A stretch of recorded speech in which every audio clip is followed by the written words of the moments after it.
Did you hear? They let 60 white South Africans in. They did what? You know at least 10 million unvetted illegals entered under Biden, right?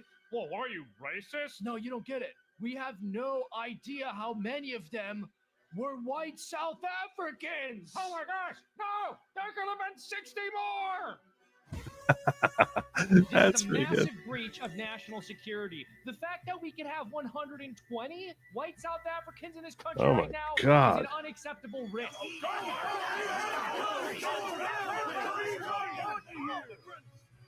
They're from a racist country. It is unrealistic to expect them to assimilate. In other countries, they formed race gangs. Nice. Nice. Build it. Finally, we can actually vet people. Keep walking. Welcome back from Maryland. That was good. That was really, really good. I like it. I didn't see that before. That's something that the Diggers brought us. Where can you find these Diggers? Who are these Diggers? They are tonight's producers. They're the ones who gave me my content for tonight's show, unvetted by me, including that intro, which was killer. It bodes well. It augurs success for tonight's show. Good evening, everybody. Welcome to the following program. I am your host, Joe Neerman, a.k.a. Good Lawgic. I hope you had a phenomenal day today. I spent most of today listening to Mia, pseudonym for a personal assistant. So it's Mia testifying about her experience as serving as a personal assistant to the one and only legendary Sean Diddy Combs, and all the abuse that life entails. All the abuse that life entails. And she certainly looks like she's been traumatized. And I'm not talking about her now. I have a lot to say about her. And I'm only going to do the third hour if we end up hitting our goal. What is our goal? I had 10 yellows, 15 yellows. That's what it is. 15 yellows or higher. That's what our goal is. I got to go what the goal says. 15 yellows or higher. In the next 2 hours, I will do an extra hour of the show, during which time I'll be breaking down for you all the juicy goodness of today's trial. But I'll give you a little tidbit here. Something no one's going to talk about. You're not going to hear this anywhere else but what I'm about to say right now. That is her delivery when she is talking about things she finds personal. And I don't mean the essay. I don't mean that. I mean when she talks about like being berated by Diddy. She normally is talking in a regular speed like most humans, not the speed I'm talking right now, but normal human speed. And that's all well and good. But when she starts talking about moments that she finds embarrassing or uncomfortable to talk about, she gets very stilted. And the entire question and answer session got so slow that I was just like, oh my God. I was sitting in the back of the room. And it was almost like, you're driving along a highway. And then the person, you're in the right lane. And yes, I drive on highways. So the person in the right lane, let me make sure that I'm proper size over here, because I don't think I am. I'm not. Yeah, so the person in the right lane, you know how like they'll like sometimes they're not sure, do I want to get off this exit or not? And they start like almost like just jumping back. They get slow and they start jumping back and forth, and you're just like, pick one, just do it, just pick a lane. That's what I felt like the entire time. And at the same time, feeling sympathy for her. And I will confess to you, I did not tell any other journalists how I was thinking and feeling. I didn't even put it on my main Diddy video, just because I thought this woman clearly looks like she's been traumatized. She looks like she's had a bit of a rough life. And I don't want to, and I know people will take it the wrong way. They're going to take it as if I'm not sympathetic. I am sympathetic, genuinely sympathetic. And I'm not saying that with any hint of humor or anything like that. Genuinely sympathetic. That being said, as a witness, it's frustrating. It is. It is. It's frustrating. It's frustrating because I'm just like, oh my God, it's taking so. Oh God, just say the words. It doesn't matter whether you use the word utilize or use. Doesn't matter whether you say speech or language. It doesn't matter. Throw a word out there. But selecting every word so carefully. I was just like, this is painful. This is really painful. Anyhow, so yeah, you watch her and you're like, okay, this woman clearly has been traumatized that she said the wrong word one time too many, and someone was abusing her one way or another as a result of doing that. But anyhow, yeah, pick a lane. I don't know if I really aptly described just the feeling of frustration, because I feel bad, and I was frustrated I couldn't even vent it. I was frustrated by the way she was speaking. I was frustrated I couldn't vent it because I was like, man, if I say this, everyone's going to be like, you're such a douche. And even when I was thinking it, I was like, oh, I'm such a douche. But it still is like, especially because the guy right before was Deontay Nash, and this guy's cracking jokes. He's like, oh, yeah, because I'm the bomb. Hello. He talks like, he's basically one of the, he's Queer Eye for the straight guy. He's like got this whole personality, and that's what his life is. His life is going to celebrities and just giving them style.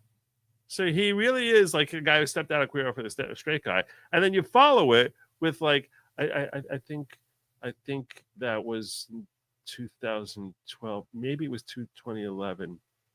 It could have been 2012, or it was around. It was around 2012. Oh my God. We don't care. We don't care. We don't care. We don't. Anyhow, but I digress. If you want more insightful breakdowns as to what it was like sitting there watching the trial, well, we need to hit our goal. I think we will. Who knows? Maybe we will, maybe we won't. If we do, cool. If we don't, that's okay. That's okay. Anyhow, let's get into the topics because the Diggers have a show lined up for you guys. The Diggers have a show lined up. I'm getting closers now. People giving me closers to throw in there. You still can contribute, by the way, if you're so inclined, because they tend to just throw more out there. They just tend to throw more out there. What do we have? What do we have first up tonight, guys? Oh yeah, I know that I wanted to do first. This I haven't seen yet, but apparently this is Mean Tweets by POTUS. Mean Tweets by POTUS. We're going to check this out. I haven't read it yet, but apparently this is a mean tweet. In fact, I'm going to make this, say this image and just sort of bring it up bigger so we can enjoy the glory of another mean tweet. It's been a while. We haven't gotten many mean tweets in the second term. And I don't want them to do it too much, but every once in a while, they can be fun. So let's see what we got. The U.S. Court of International Trade incredibly ruled against the United States of America on desperately needed tariffs. But fortunately, the full 11-judge panel on the U.S. Court of Appeals for the Federal Circuit Court has just stayed the order by the Manhattan-based court, because it's Manhattan-based. That's definitely a factor. Definitely a huge factor here. By the Manhattan-based Court of International Trade. Where do these initial 3 judges come from? How is it possible for them to have potentially done such damage to the United States of America? Is it purely hatred of Trump? What other reason could it be? I was new to Washington, and it was suggested that I use the Federalist Society as a recommending source on judges. I did so openly and freely. Terrible advice! I'll tell you now, that was terrible advice because it's loaded with neocons. But the Federalist Society is a recommending source. I did so openly and freely, but then realized that they were under the thumb of a real sleazebag.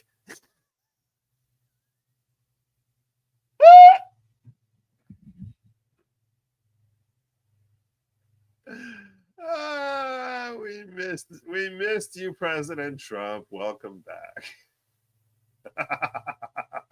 Oh, no.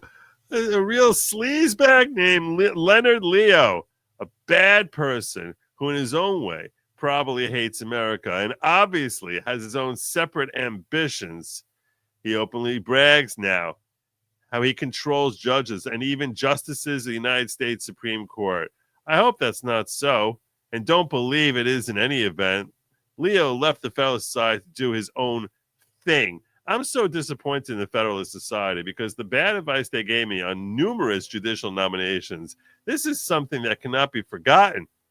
With all that being said, I'm very proud of many of our picks, but very disappointed in others. Well, you and me both, President Trump. You and me both. That was the biggest knock on you. The biggest knock was like, who the heck is he picking here? These people are no better than if you would put Biden in there. With all that being said, I am very proud of many of our picks, but very disappointed in others. They always must do what's right for the country. In this case, it's only because of my successful use of tariffs that many trillions of dollars have already begun pouring into the USA from other countries, money that without these tariffs, we would not be able to get. It's the difference between having a rich, prosperous, and successful United States of America and quite the opposite.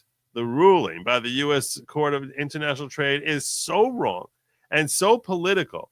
Hopefully, the Supreme Court will reverse this horrible country-threatening decision quickly and decisively. Backroom hustlers must not be allowed to destroy our nation. The horrific decision stated that I would have to get the approval of Congress for these tariffs. In other words, hundreds of politicians would sit around D.C. for weeks and even months trying to come to a conclusion as to what to charge other countries that are treating us unfairly. If allowed to stand, this would completely destroy presidential power. The presidency would never be the same. This decision is being hailed all over the world by every country other than the United States of America. Radical left judges, together with some very bad people, are destroying America. Under this decision, trillions of dollars will be lost by our country, money that will make America great again. It would be the harshest financial ruling ever leveled on us as a sovereign nation. The President of the United States must be allowed to protect America against those that are doing it economic and financial harm. Thank you for your attention to this matter. Amen. Amen. I'm going to tell you what on this. This is where Senator Rand is out of his gourd. He's so wrong. He's so wrong because tariffs, he wants to say are a tax, and tax can only be levied by Congress. That's his position there. But that's just not reality. When we talk about tariffs, with Congress being the sole authority for levying taxes, that must be dealing with respect to Americans. It has to be. It has to be. There's, as opposed to him levying taxes on foreign nations, they don't pay taxes, they pay tariffs. You can't, just because people feel or want to say a tariff is a type of tax, just that doesn't make it a tax constitutionally. That's not how any of this works. None of this works. That's just not how this works. It's not. Just because people want to equate it and say it turns into a tax. So answer me this, Senator Rand. Answer me this. Who has exclusive authority for how we deal on the international stage? Who? Tell me who it is, because you know who it is. You know, say it. It's the president. That's it. It's his call. This very clearly is wrapped up and cloaked and interconnected inextricably with international affairs. Imagine this for a second. This is, we want to know how I'm right and Senator Rand is out of his mind on this? Think about this for a second. Consider the alternative. Consider the exact 180 opposite situation. Imagine that Trump is in the middle of negotiating a treaty with a hostile nation. Any nation, Russia, China, you can call it Middle Earth, invent a nation, but they're a hostile nation. We've been at battle with them for ages. For ages. Trump is sitting down and negotiating a healthy peace deal with them, some sort of arrangement. Congress decides to come along and say, hey, you know what? We want to drop on the nation of Middle Earth. We're going to hit them hobbits with a brand new 700% tariff. You think that might impact his ability to negotiate with Middle Earth? Because I think it might. I think it might. So do you think that they have the authority to do it? Well, they have the exclusive authority on taxes. Oh, it's all tax. Tariff is a tax. Tariff is tax. No. It's the stupidest thing in the world. If you look at it from the exact opposite perspective, that Congress was looking to levy a tariff that the president did not want to levy, you would understand how this is completely trouncing on his individual, unique, and sole authority for how we deal with foreign nations. So no, Rand, you're wrong.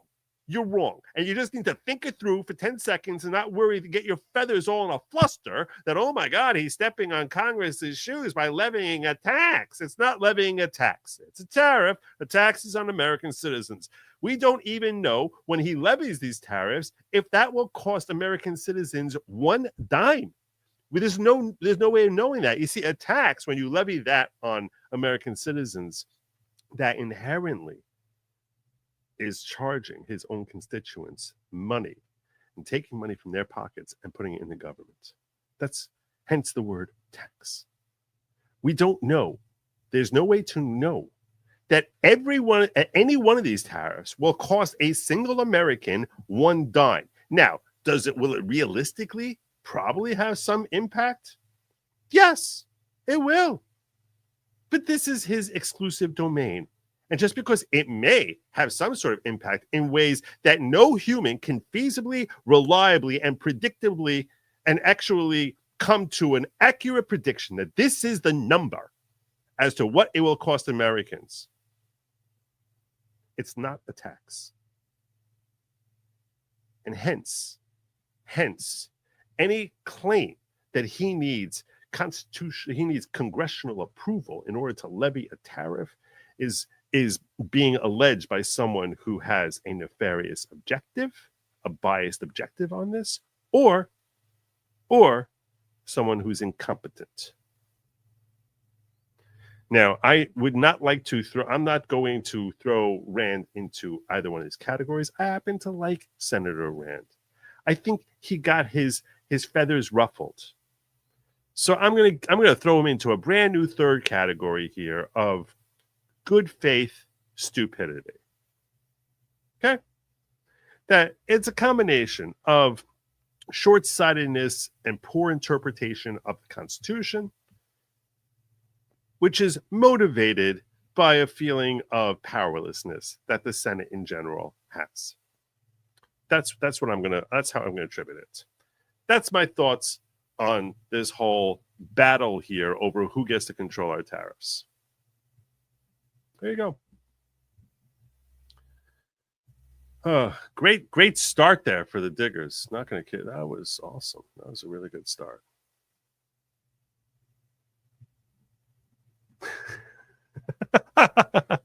You'd have to talk to my dad. I don't know. I'm not sure my dad would be ready to handle that. How would DJT negotiate tariffs with Romania? These are good questions. I'll tell you that we'd be very supportive of him. Very, very supportive of him. So he probably would look kindly on us. in Romania. That's a good question. All right. Where was we? Next up. Close this out. All right. This one's done. Close. Okay. Oh, we have next. Okay. Everyone wants me to talk about this thing here. Yay. There you go. There's Brian. He's like, what's going on here? What's going on? Let's hit that goal. Let's hit it for the goal. Tea party.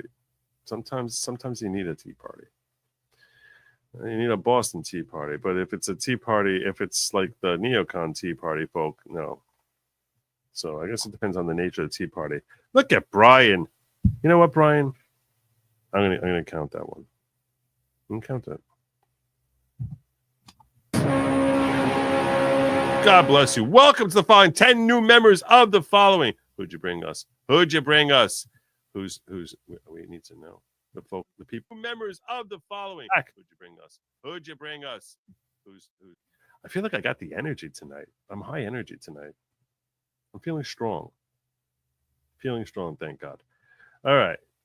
Following 10 people have been brought into the following courtesy of Brian Oldenkamp. That includes Sparkmeister, Kat, Kyle Reese, Debbie 7, Echo, Victor 6. All right. Lisa Faltersack. Look at that. Kelly S. Zach Rex Road and Defiant Badger, as well as Stephanie Franks. Welcome to the following. If you are new, first and foremost, I would be most appreciative if you can express your gratitude to Brian Oldenkamp for bringing you into a gathering of like-minded individuals who are seeking greater personal growth through community, unity, and learning and thinking. Community, unity. Say it with me. Community, unity, learning, and thinking. Because if you just learn, and here's an example of that. I read your whole thing here. We're learning Trump's position. Then we think about. What is that? First you get educated, then you think. You need to have a community with unity, and there's no greater unity than when the diggers are putting out a show. There's no greater. This is everything for greater personal growth. You guys think I'm just saying it. You think I'm just like making stuff up? No. You have joined the following, which is not at all a cult type of cult. Welcome aboard. Thank you so much, Brian. You're awesome. Much obliged. Where was we? I gotta get my bearings straight because I got all my different things open. Okay.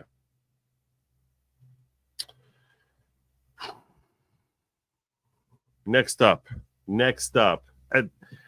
So many people have urged me to cover this story, and I don't know what to do with it.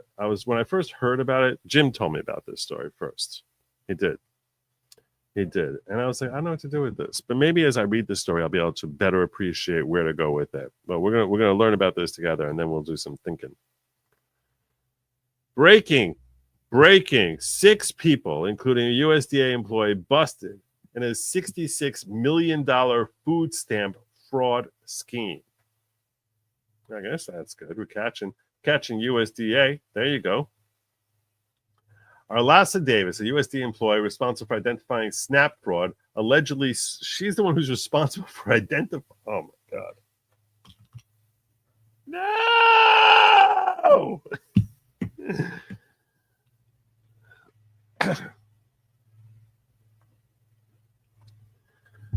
Arlasa Davis, a USDA employee responsible for identifying SNAP fraud, allegedly sold hundreds of EBT numbers, enabling over $36 million in fraudulent SNAP redemptions at unauthorized stores. Michael Kehoe reportedly orchestrated a network that supplied the approximately 160 unauthorized EBT terminals to stores across the New York area to illegally process more than $30 million in EBT transactions. This is one of the largest food stamp frauds in U.S. history. There's Arlasa. Program specialist at USDA. Oh, she is a specialist. She is a specialist. She's a specialist in fraud. Nice. Perry Carbone, attorney for the United States, acting under authority conferred by 28 U.S.C. 515. Sharmika Parker, special agent. And Christopher Rea, assistant director, charge of New York field office, announced the unsealing of a superseding indictment charging 6 individuals in connection with a sprawling fraud and bribery scheme generating over 66 million in unauthorized transactions under the Supplemental Nutrition Assistance Program. Yeah, no more soda for you. No more soda for you. No more water for you. Colloquially known as food stamps. This is one of the largest food stamp frauds in U.S. history. Defendants Michael Kehoe, Mohammed Noafleh, Omar Al-Rawashta, Gamal Obeid, Imad Al-Rawashta, and Arlasa Davis are charged with conspiracy to steal government funds and to misappropriate USDA benefits, among other charges. Davis, former USDA employee, is additionally charged with bribery and honest services fraud, assigned to District Judge Jed Rakoff. That name rings a bell. I don't know why. I think I've appeared before Judge Rakoff before. The name definitely rings a bell for me. I'm not sure. But good job. Good job exposing it. That wasn't, is this related? No, this is different. It was a different thing. I knew I had a couple of fraud things. Yeah. What are my thoughts on this? The only surprising thing is that people are getting caught. That's the only surprising thing. Are you surprised? Is this like, wow, I never could have possibly imagined. Who would have dreamed? Oh my gosh. Wow. The reason it's not surprising is because we spent 4 years with, a DOJ that seemed completely disinclined to prosecute anything but a particular type of crime. So, yeah, if they're busting something with food stamps, so there's more money to burn. This is why, when Doge first came out, everyone was like, astonished by the billions of dollars that just, went missing. And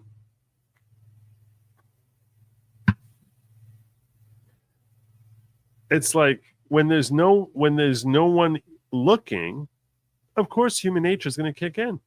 And when it's obvious that no one's looking, of course human nature is going to kick in. And whether the perpetrators are of race A, B, or C is irrelevant. Whether the perpetrators are male or female is irrelevant. The point is, you're creating conditions that are designed to have a particular outcome. And if not purposefully designed that way, completely mindless and lacking any expectation that you'll catch someone who's acting nefariously. So yeah, of course that people see it. They test the waters. Can I get away with this? Can I get away with this? Can I get away with this? Oh, let's take a little more. Let's take a little more. That's how human nature works. That's how human nature works. Well, if I was able to steal $3,000, what happens if I steal 10,000? What happens if I steal 30,000, 180,000, 400,000? That's what ends up happening. No one seems to care. No one's minding the store. And that's what we had for 4 years. That's what it feels like. No one was minding the store. So it shouldn't be a surprise to anyone. But it looks like the next story I got here. Oh.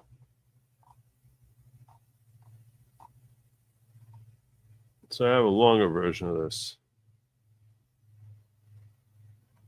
Should we look at a longer version? So what do you think? Should I look at a longer version of this? Let me ask the local folk. Should I look at a longer version?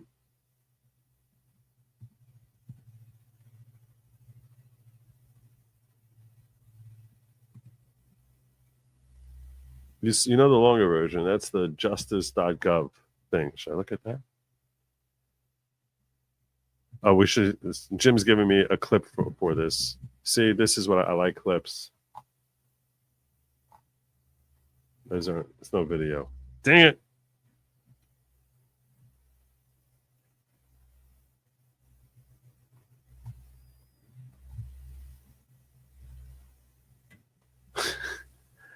Wow. Look at this clown. Oh my God. Chuck Schumer. 1.7 million New Yorkers rely on SNAP to stave off hunger. 1.7 million. But New York House Republicans just voted to slash SNAP, which will hurt our seniors and kids. Yeah, they're slashing it by 66 million. We don't need that anymore.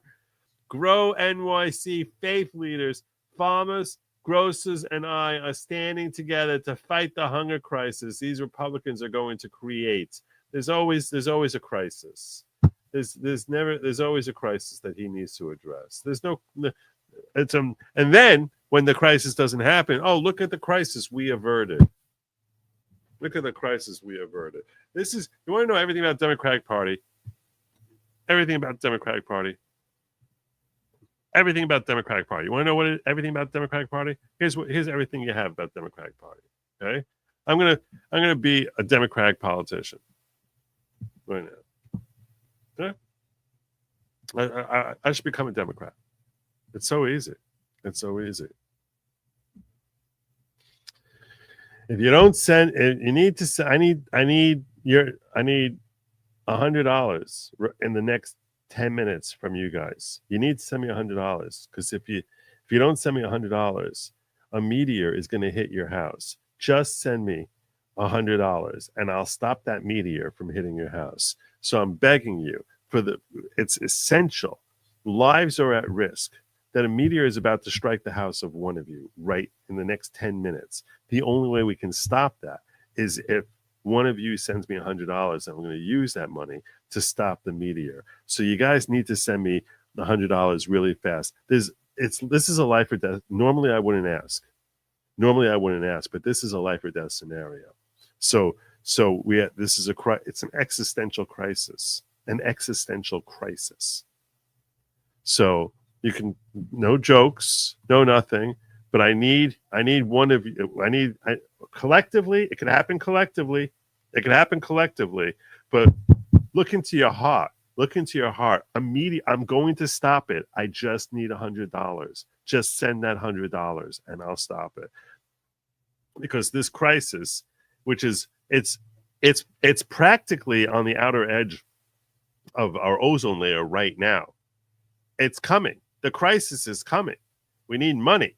We need money. Send in your money in order to help save, if you care.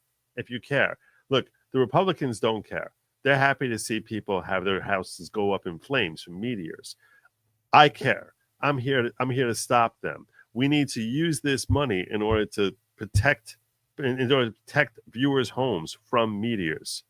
So unless you want to see a meteor shower raining down on a playground, it's just $100. At a certain point, does money really matter?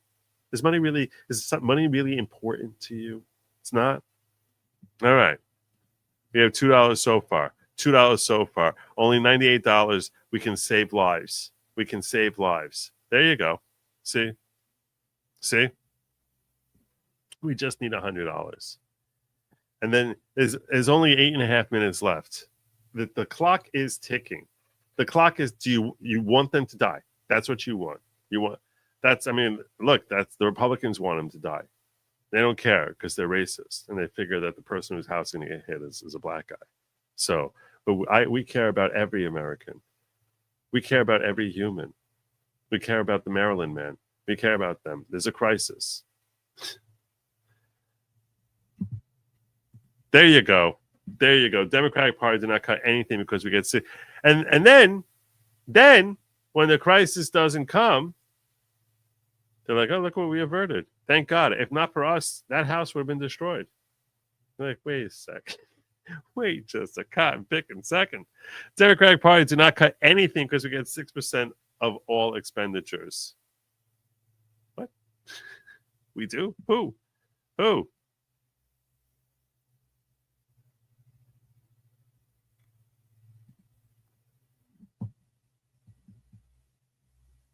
Oh, that was a great link there, by the way. All right. We have a pledge for 1 million, and pledges are great. Look, we still have 6.5 minutes, we're down to $83. That's all we need. We just need $83. So if you're willing, we have a pledge of $1 million, and we're grateful for that pledge. We're very, very grateful. See, this is Adrienne has always been someone who cared about people. She's an ally. She cares. She cares. Look at this. Look at this. Look at this. There's only $81 to go. $81. We can save that house. You want children in that house. Children. Little ones. Little kids. Little innocents who haven't harmed anyone. One of them might be trans. One of the 3-year-olds in that house, reports have it, chances are very high that one of them is trans. A trans minority kid. You don't want to save. I mean, he has so many struggles in his life. A trans minority kid with cancer.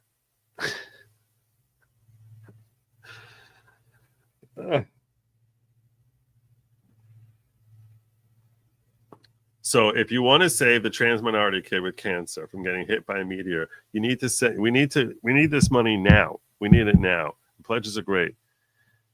Pledges are great. 18 cents here. Look, we just need another $90. That's all we need. That's all we need. If we get another 90, if we get another 100, we're just $100 away from being able to save someone. $100. We're just $100 away. That's all we need. There's only 7 minutes left. Only 7 minutes left. So we really need those donations to come in soon. If you care about the trans minority kid who's bullied and his mom died of cancer, that he shouldn't have his house hit by a meteor. He suffered enough. He suffered enough.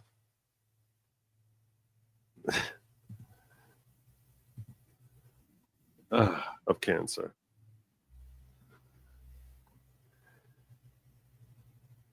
And by the way, the reason that it works out is because during the next 5.5 minutes, donations will be tripled.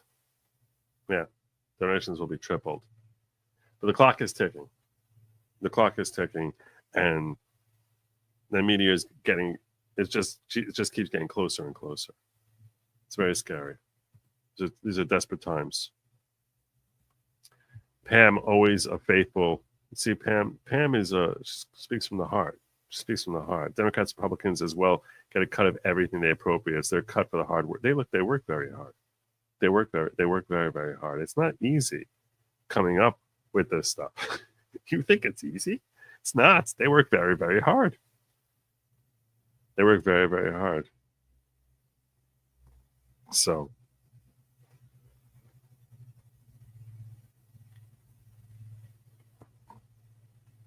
there you go. Nana Knows is pledging $10. I pledge, like Amber Heard, a second million. Oh, the second Tuesday of next week. God bless you. God bless you. So this is important. This is important. Your pledges are important because the next meteor is right around the corner. The next meteor is right around the corner. We just need another. I think we're down to we only need $80 more, and we can nail this thing. We can totally nail this thing. We need $80 more in the next 4.5 minutes, and to save that house from getting hit by a meteor, and we need pledges of roughly another 10 million. Another 10 million in pledges. So if you care, if you consider yourself an ally, I know times are hard. We know times are hard. Times are very difficult. But if you can dig into your pocket, like Dick Parker does, yeah. If you can dig in that case, you can save lives, and it's an existential threat, it's coming soon. It's coming soon. Whew. I'll keep you updated about the meteor because we have people standing by right now who are ready to stop that meteor. Ready to stop that meteor. A shorter version of that FBI arrest. I want videos. Where's the videos? I need videos. Brian Ogden. See? He keeps plowing. Brian Ogden is sticking his hand into his couch cushions. Okay? He's sticking his fat stubby fingers into his couch cushions, weeding past the Cheetos. Okay? He's shoving them aside, digging his hand in there, pulling out nickels and dimes and pennies to try and save, because he's a true out. This is a hero right here. This is a true hero right here. It comes up with another 99 cents.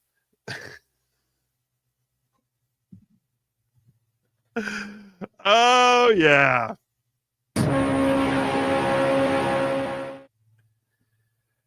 Well, we managed to stop the meteor. Thank God we had it. That crisis was averted. The Republicans did nothing.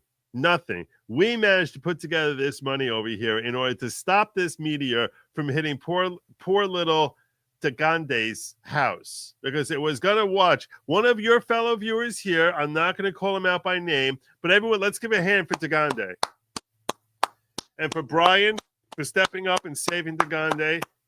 You are a hero. You're a hero. And I'm gonna let them know. I'm gonna let them know that that meteor should be stopped, and it will be. It will be stopped. Thank you so much. Thank you. Hold on. I'm getting a message. Meteor was stopped. Crisis has been averted. Great job, Brian. Great job. Oh my God. He stepped up when there was an existential threat. And saved lives. That's what we do. We here in the Democratic Party, we save lives because we care about each and every person in this country. It doesn't, not just the white people. No, we care about all of them. We care about poor little Dagande. Sorry. No, it's not Dagande anymore. Now it's Daginda because trans. It was. I apologize to Daginda and her entire family for my insensitive reference to an ancient name of hers. So yeah, thank God that Brian stepped up here and saved little Daginda's house. She's very, very grateful. She's very, very grateful. And now we can cure her of cancer, but that's going to cost $300. We can cure.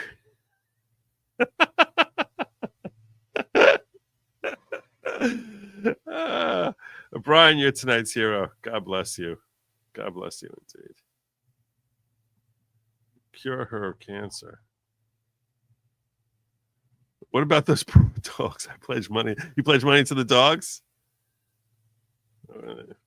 I can't speak for the dogs. I don't know. But I just want to say, Brian, both Brians. You see, it doesn't matter whether you're Brian or you're Brian. It doesn't matter the nature of the red. People do what they can. And I appreciate Brian Ogden and his fat stubby fingers reaching into the couch cushions to save poor little Daginda from being annihilated by a meteor. God bless both of you. Each of us helps as we can. So I say to both, from Brian to Brian, there is no man like Brian. There you go. This is the most Jewish thing on a stream I've ever seen. Oh my God. It's so true. Until you come up with $500, I'm not feeding the kids I've locked in the basement. So only you can save the kids. You want them to have food? Do you want them to have food? What's the next threat? It's locusts. Locusts are coming. Jim gave me another Senator Schumer thing. Oops. What's this? Oh, here we go. There we go.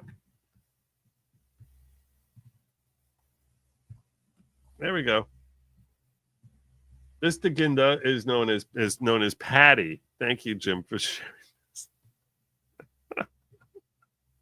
Oh my God. I'm here with Patty Burks, a senior citizen resident of Staten Island, who, when here, spoke out just spontaneously on how badly it would hurt her. Why don't you tell us, Patty, what would happen if this program was cut? If it was cut, we, limited incomes of Social Security income that I'm on, a lot of my bills wouldn't get paid because I would have to use the money for food and stuff that I just don't have. That's why SNAP is so important. It helps add to my income and helps me with the ability to afford to go food shopping, which is a simple thing. You see? That's why I hate Chuck Schumer, because he actually has scared the bejesus out of poor Patty, and then stands. This is exactly what I'm talking about. Exactly what I'm talking about. There is no crisis. There is no threat to her SNAP. There's no threat to anything over here. Nothing at all. But she's not in danger. But he doesn't mind scaring the bejesus out of her, so he can come out and say, I'm here to save you, Patty. I'm here to save you. Just like I saved the Ginda just now. I can't stand this, man. I can't. There's fictional plagues that are coming. And that he's the man to stop the plagues from coming. It's disgusting. Proud Chuck Schumer saving Patty. Like she's Private Ryan or something. That's what was happening. That's what I think kept showing. Woo!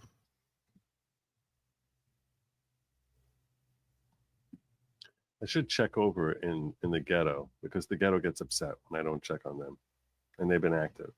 The ghetto's been active. See, the ghetto cares also. Duckbat says, I like to propose a motion to change the word learning to nurturing. The acronym may be less scary for the newcomers who are afraid of cults. All in favor say aye. I don't even understand how that would work. I don't even know how that would work. I'm personally gonna be voting no on that motion. Uzelian says we should all care about the house being destroyed, but what we should care more about is getting Jim Tells You to 15,000 subs. This is true. Jim Tells You is awesome. He's awesome. I want to share something with you. I know you think I'm just saying he's awesome. He literally sends me links every day, even when I'm not having him on the show. He just shares links with me to enable me to more easily produce a show. And that is just amazing. So I'm going to publicly acknowledge you, Jim, not just for the phenomenal work when you join me, but even when he's not here, he's just sending me links. He's like, this is for today. If I go through my email every day, Sundays, Saturdays, 7 days a week. He's awesome. So God bless you. Thank you, Jim. I even called him up tonight, and I was thinking about having him come on, and then I realized I really want to deal with people and locals, and I enjoyed the show we did last week. So I'm actually, I want you all to know, I wasn't going to stream Saturday night, but now I will be streaming on Saturday night. And I told Jim I'm going to have him come on and join me on Saturday night. So, yeah, I'm a massive fan of Jim Tells You. You all should be subbed up to him. Every one of you. Joe, did Lady Lawgic spike your Kool-Aid with vodka tonight? No. Lady Lawgic is sleeping right now. She's passed out next to me. Schumer is a shanda, and a herpa, and a busha. Yeah, he is. Kelly, you're awesome. Thank you so much. Good for my overall crazy. Thank you. I think when I'm perky, which I am perky tonight, I think it's a different level. It's a different level. All right. We got more stories that the diggers want me to cover, and I haven't even looked in on them. Was there more I need to cover, guys? See, this is what else they had. We have pictures of Daginda here. Pictures of Daginda. This is who you all saved. You all saved poor little Daginda from the meteor. Look how sad she looked when she thought the meteor was going to hit her house. She's been saved. You can smile now, Daginda. You can smile now. Happy times. Oh my god. Oh my god. That was funny. That was really funny.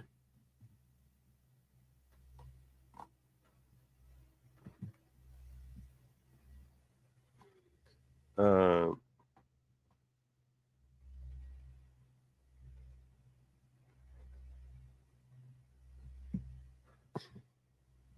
were we? Oh yeah, next story. I lost my thing. Oh, okay. Yeah, this is the one I was really looking forward to. I haven't read the story yet. I know the overarching notion. You're gonna like just whatever you're doing, whether you're trying to stop meteors or do something else, stop what you're doing now because you're going to enjoy this next story. This is a story that Jim told me about, and other people in other diggers. He's in the digger chat now if you want to hang out with him.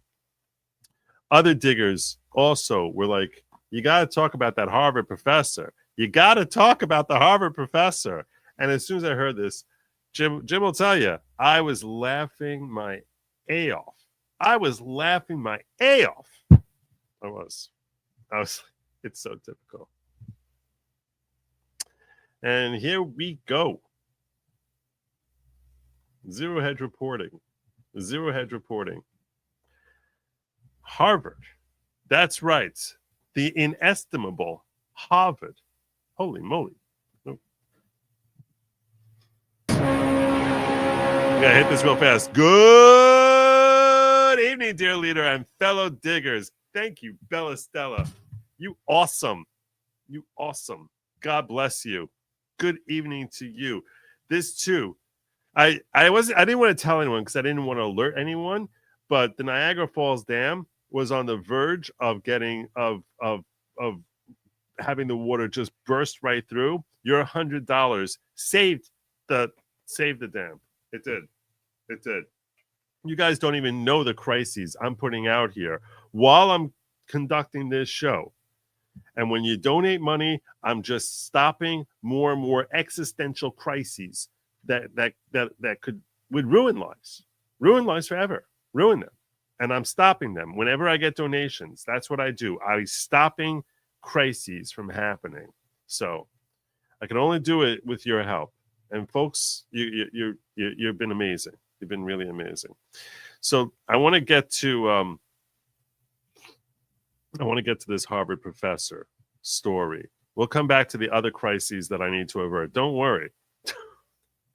That's not going away. No, it's not. All right. So here we go. Harvard fires star professor who fabricated data for dishonesty studies. What? She fabricated, as in lied, as in was dishonest in her dishonesty studies. Oh, this is good. By Tyler Durden. Not his real name. That's the stage name for Zero Hedge. Zero Hedge is an account that I follow. Guy is awesome. He breaks some really good stories. A celebrated Harvard professor who researched why people are dishonest was fired and stripped of tenure after a probe found she fabricated data on multiple studies. Look at her. I look at her and I just think of that song from Bo Burnham, A White Woman's Instagram. That's what I think of. I would play it right now, but Bo Burnham and his people are monsters about dinging me if I play 12 seconds of his content. Monstrous they are.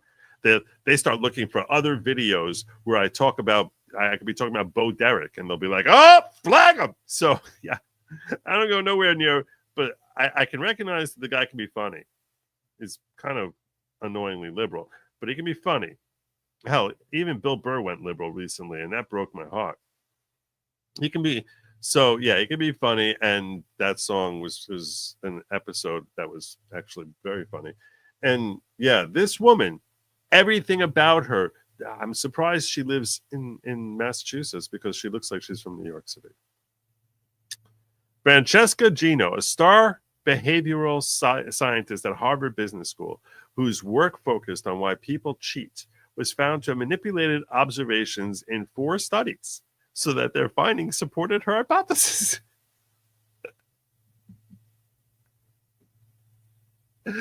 According to a 1,300-page report detailing the university's months-long investigation. Oh, no! Oh, no! Of note, Harvard hasn't revoked a professor's tenure since the 1940s, when the American Association of University Professors formalized termination rules. The Harvard Crimson reports, I am losing weight. What are you talking about? I really am. No, I mean, I'm really losing weight. So far, over 30 pounds in the last couple months. The committee concludes that Professor Gino has engaged in multiple instances. You want to know what the moment was, by the way? Not to sidetrack from this story, but the advertisement there just got me thinking. It was when I went on Destiny, and I got up, and I was like, oh my God, I look like a freaking boat. I am not looking like this anymore. I don't care if I'm going to be walking around with my stomach in pain. I am not. That's not me. I don't look like that. I mean, I did look like that, but I was like, that's just that. Joe Neerman should never look like that. That's why I saw it. Joe Neerman should never look like that. And it's up to me to make sure that Joe Neerman doesn't. So I was like, I don't care. I have to start. That's not happening anymore.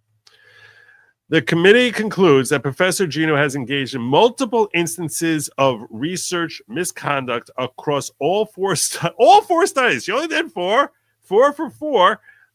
In these allegations, according to the report, Gino, a star academic who has authored over 140 academic papers, look into those, because trust me, if she did 140 academic papers, this is not the only one she cheated on.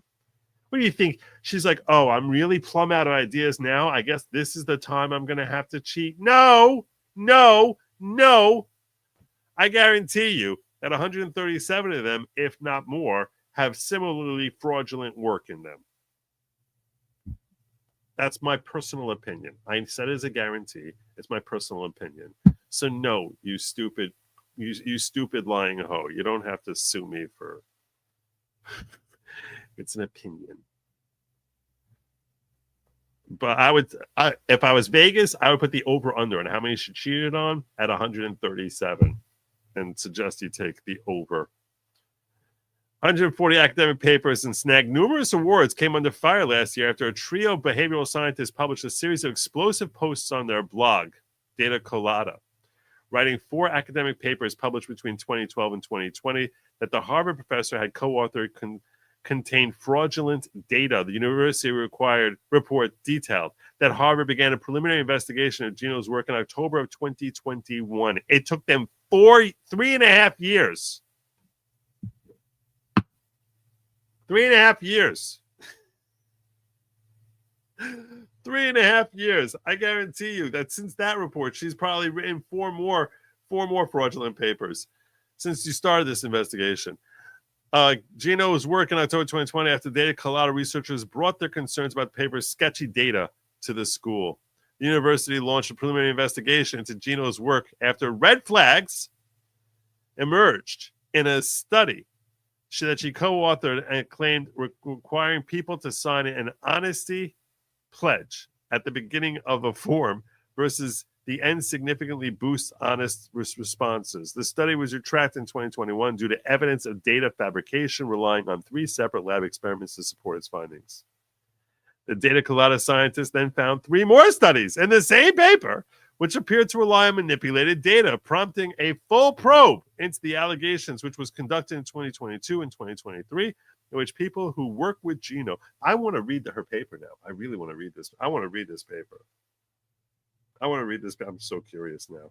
I'm curious what her hypothesis was, and what she felt she proved. This is what I need. Now I'm like, let's read this work of fiction. Let's read it.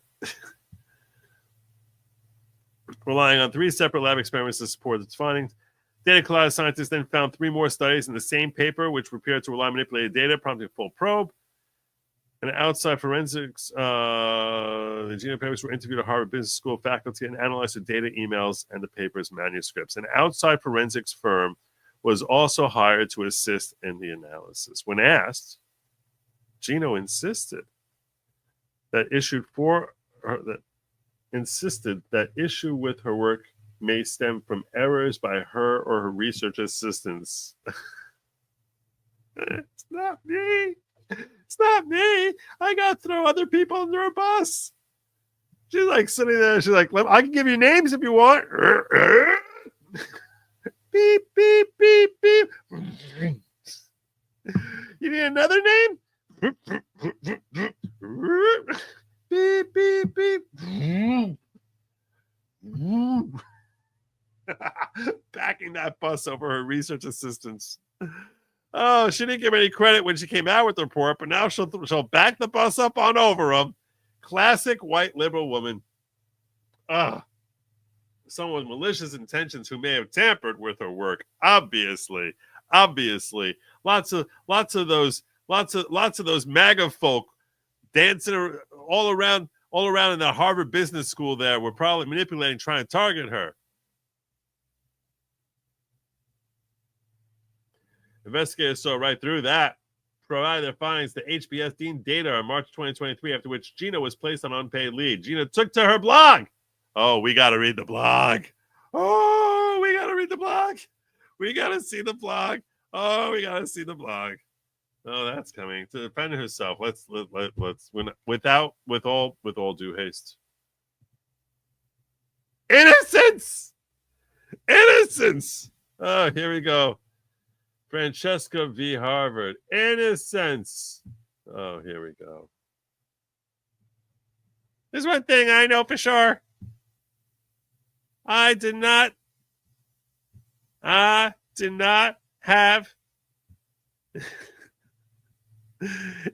inappropriate relations with my data. I did not commit academic fraud. I did not manipulate data to produce a particular result. I did not falsify data to bolster any result. I did not commit the offense I am accused of, period. Data Colada claimed to have spotted data falsification in 4 articles. Data Colada has acknowledged that there was no evidence that I falsified the data. I just said this is my research work. Oh, my God. As Data Colada member Uri Simonson, 3 guesses about what kind of guy he is, noted in July 2023 webinar, my belief is that she did it, but there's no evidence, but it doesn't really matter. Yet Data Colada designed his writings to leave practically everyone, including my employer, with exactly that implication. On this site, I will work through those allegations. This process takes time.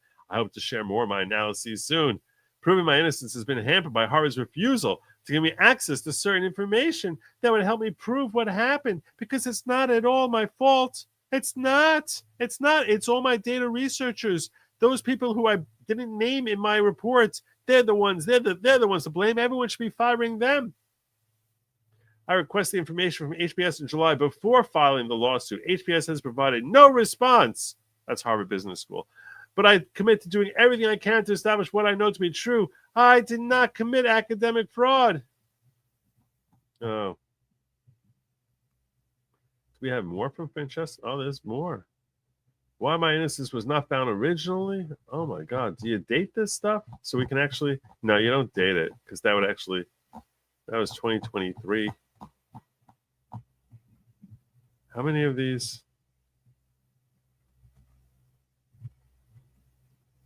This is also copyright 2023. A broken process. She's going to go out whining. Who could have predicted that? Who could have predicted that? Got an index here.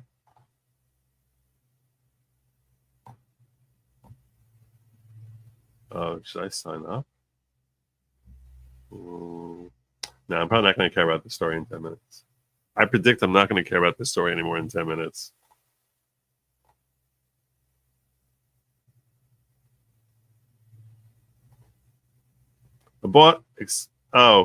Harvard shared their case, and while my lawyers have discouraged me from speaking out, I just need to say that I did not ever engage in academic fraud.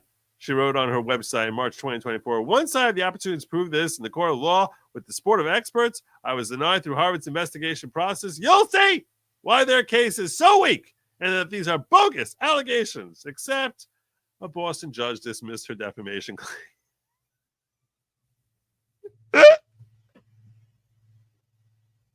Oh, no.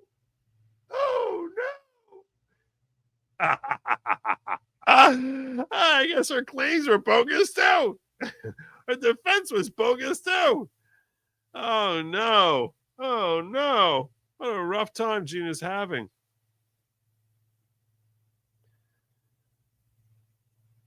Ruling that her work can be scrutinized under the First Amendment due to her status as a public figure. Oh, my God. So awesome. So very, very, very awesome. Good find there, Jim. And the other folks.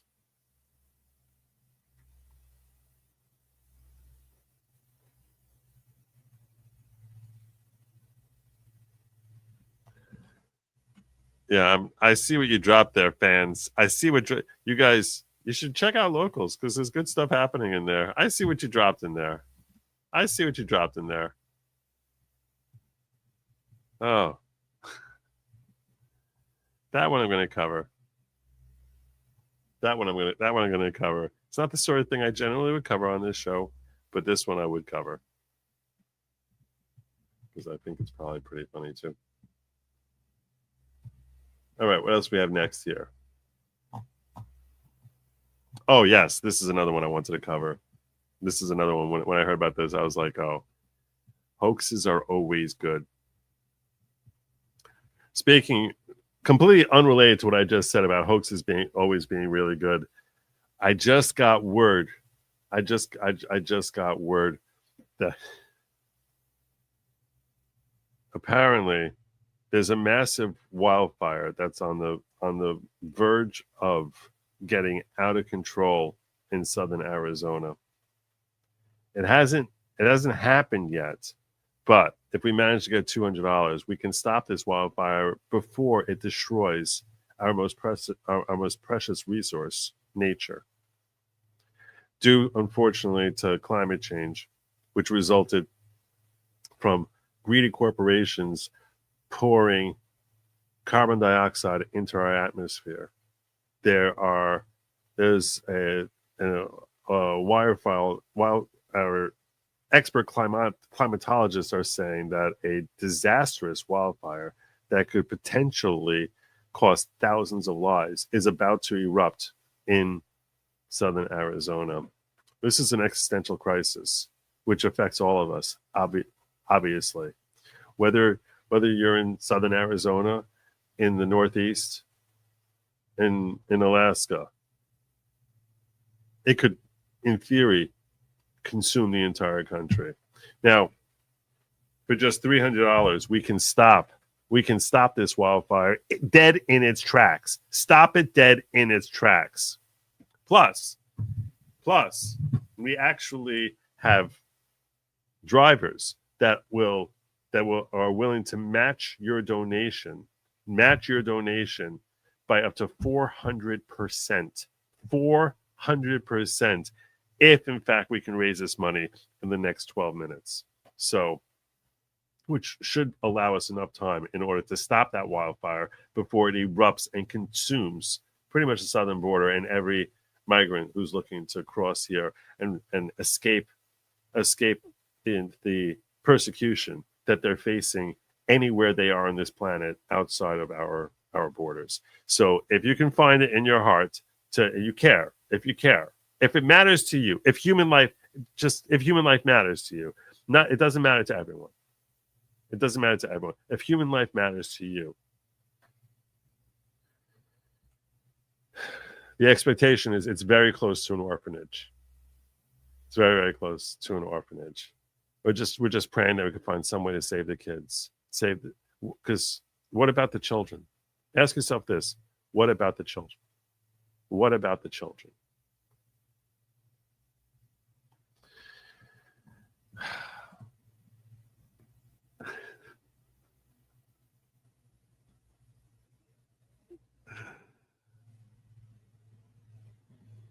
All right.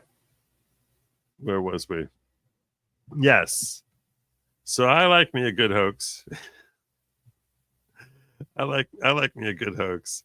So Jim told me about this, and I'm not sure if this one came from him or someone else, because like I said, I started seeing some overlap in locals. Colorado Springs Mayor Yemi Mobolade. Yemi Mobolade was elected in after a hoax hate crime. A hoax. How do I say this? After. Not that way. That's not how. What was the thing I wanted? I wanted this one. All right. After a hoax hate crime engendered sympathy this month, a left-wing radio host was convicted of the crime and testified that Mobolade was in on the hoax. The FBI said Mobolade misled them about his contact with the culprits.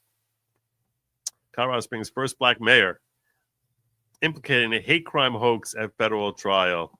Oh, no. No more arigato, Mr. Mobolade. A black radio was committed to staging Burning Cross to help sway the election, testifies that mayor was in on it. Mobolade was in contact with Derek Bernard the day of the hoax and had a 5-minute call with him 3 days later. Mobolade got a new phone immediately after the hoax and told the FBI he was 120% sure he hadn't talked to Bernard while appearing very nervous. I'm 120% sure. No. There's evidence that the mayor did not seem to want a thorough investigation into the incident. Shouldn't he want one? Don't you want to get to the bottom of this? He waited until the Monday after the news broke to contact the local police chief, whom he told, I don't want to make a big deal about this. After the FBI identified Bernard as a suspect, Mobolade did not tell investigators that he had been in contact with him. Testifying at trial, he was waiting for the FBI to take the lead by asking questions. That seemed to contradict the fact that when the FBI did ask him, he denied the contact. Liar, liar! Your pants are on fire. At trial, Mobolade said he didn't recall denying his phone call with Bernard to the FBI until he was presented with a transcript and an audio. No, I didn't talk to them.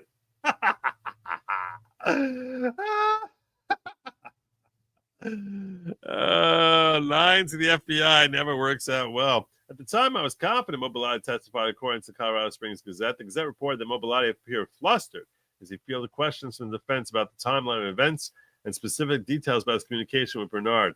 He often was not able to provide an answer. Because why? Because there's no hate crimes.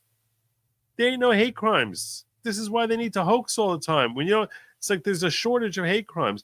The left, I'm convinced the left is like, why can't we get a good hate crime when we need one?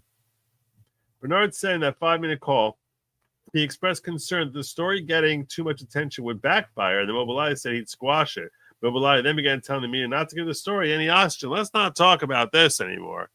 But what about the burning cross? Mobolade staff lectured journalists to use only a blurred image of the burning cross so that internet sleuths couldn't see his fingerprints all over it. That obscure made it clear hoax from day one. I knew it. I didn't read this story yet. I knew it. Oh my God. The cross wasn't on fire. To the dramatic scene in the Oval Office today, the tense confrontation, President Trump ambushing the president of South Africa. Next, another Oval Office meltdown. President Trump ambushing the president of South Africa. I didn't do it. President Trump. I hear it also. Give me a second.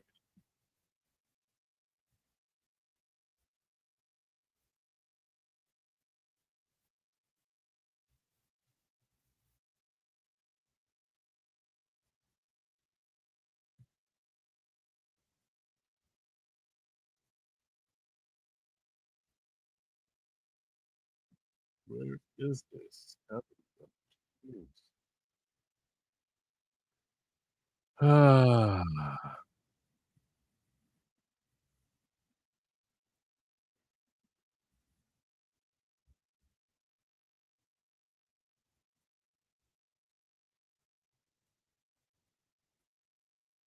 this is it. No, I think I got it. Oh my god, that really ruined my mojo. That ruined my mojo. I'm sorry about that. Stupid pop up. That's not what we wanted. Dag nabbit. Wow, way to ruin my mojo. Here we are. There we go. Okay. Well, Bilatti's staff lectured journalists only to use only a blurred image because it was supposedly to hide the N-word. That obscured what made it clear hoax from day one. The cross wasn't on fire. Some twine around it was that would burn only long enough for its creators to see.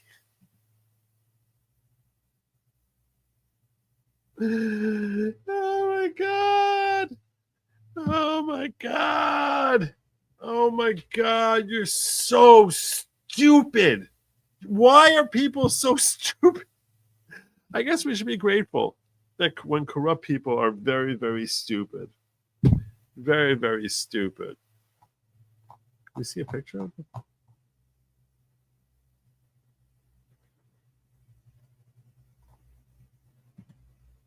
There's the picture. Not only the twine's on fire. You so. Ah, God. Thank God. An FBI official told Daily Wire in November that the mayor made false statements to the Bureau of Mobilate, told local media the story was false and that real Daily Wire don't actually qualify as journalists. Yeah, you're a real journalist. But the FBI testimony in federal court corroborated the story. So there's that. So the FBI corroborated. There's that. There are no significant questions about whether the mayor played a role in the fake hate crime that led to his election, lied to the FBI, and why he wasn't charged. When questioned in court, Mobilati appeared flustered. He often was not able to provide an answer, local news said. Remarkably, DOJ, through a career acting U.S. attorney in the absence of a Trump appointee, portrayed Mobilati, who cried on the stand, as a victim of the hate crime, even though his supporter did it explicitly as an attack on white Republicans. Wow. Wow. So that jackass wasn't even charged. He was just implicated. And he's a victim. Pam Bondi. This is Trump. These are the people you need to get fired. Get him fired. This is not a person who cares about justice. This is such an utter perversion of justice. No one's going after Mobilati? No one? No one?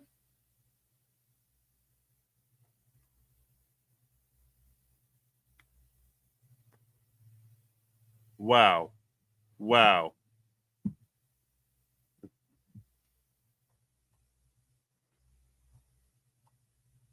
Who is the acting U.S. attorney?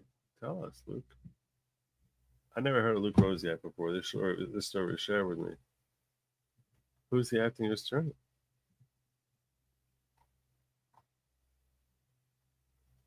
Who's from the Real Daily Wire? You guys all know who he is?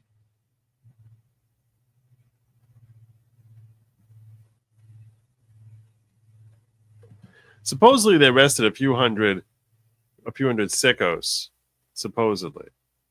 I don't know. I don't know what to believe anymore. I don't know what to believe. Let me check up and see.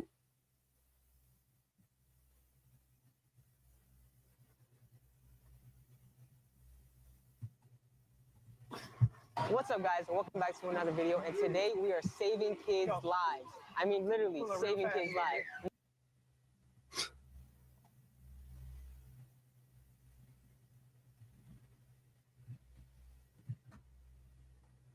Is this guy going to ding me? Are they going to ding me? Jim just gave me this. Jay kind of funny. Got 3.7 million subs. I never heard of him. Don't fucking joke. Stop. Guys, come on. Get him out. Get them out. Let's go. 1, 2, 3, 4, 5. Get them all out. 8, 9, 10. Come on. I mean, literally, we're saving kids' lives. Yep. So let's see. We're gonna ask people for $1 and see their reactions. You doing, ma'am? For $1, you can save a child's life. For $1. $1 that for pretty their face donations for will $1. save one child. If you have $1 to spell, it's Save a Child. Save a Child is a global faith Y'all base. really get the money to the people? We Because are some of these 100%. organizations be taking it for their pocket. No, Yes, I agree 100%. 100%. But this is Save a Child. We're a brand organization around the world Yes, trying to ma'am. save children. You can save one simple child for $1. I see where this is going. $1 will They take them gonna out be able and to it'll be eat. donated and It they'll be able to. accumulates. Yeah, Yes, Yep. ma'am. You sure? Yes, ma'am. 100%. You'll save $1. Just $1 will save one child. Thank you so much. See where this is going. It's a pretty funny concept. You want me to hold your cup for you? Right, thank you. Okay. Okay, thank you so much. All right. No problem. One child will save $1. You know how much this means. Sal! Hold on. Sal! Sal! How many dollars she give you? How many did she How many give she me? give How us? much she give us? $2. Two kids. Unlock the door. 2 kids. 1, Two. 2. You know, you stay. You get stay. Go. You say Thank you so 2 much. kids. How you doing, ma'am? $1 will save 1 kid. Well, you have a kid yourself. $1 will save a One kid's kid's life will be saved with just $1. $1. That's our global marketing team. Save a Child is a global marketing team. $1. That's Feed very them, funny. House them, clothe them. Yeah, and literally, we with our organization, one child will save $1. Save a child. Will work, you think? Or do you think they will do it? We just don't know about the company, do we? Yes, this is Save a Child, global faith-based humanitarian organization committed to reaching and saving the power of children around the world. $1. We should do that. $1, one child. We're gonna save your child. They right? need a camera on the face of the donator. One. You stay. You stay. Go. Thank you so much. Thank you so much, ma'am.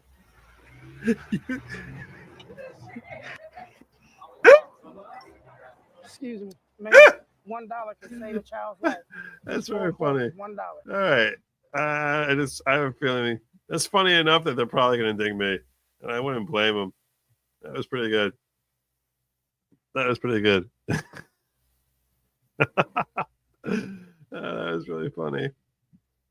That was really funny. Oh, good times. Good times.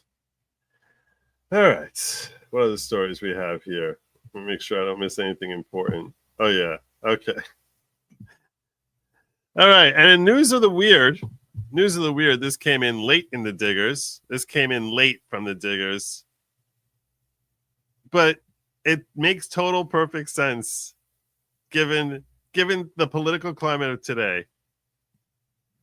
A divided 3-judge Ninth Circuit panel today upheld a lower court ruling that requires a traditional nude Korean spa for women in Washington state to allow men access.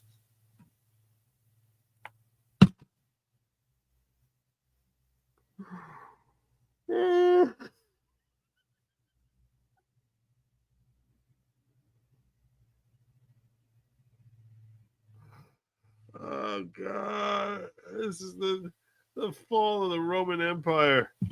You're watching it in real time, and I'm bringing it to you every day. The fall of the empire. This is it. This is it right here. This is it. How much longer is this place going to stay in business? The SPA argued the state violated their First Amendment rights to free speech, free exercise of religion, and free association. Judge Lee, a Korean-American, Trump appointee, wrote a dissent arguing that state anti-discrimination laws do not apply to transgender identity, expressing outrage that under this rule, girls would be forced to be naked in the presence of naked men. At oral argument, the SPA's attorney contended that Washington's public accommodation law should not apply to the SPA, stating that naked women and teenage girls are not publicly available services that males are entitled to view when females do not consent.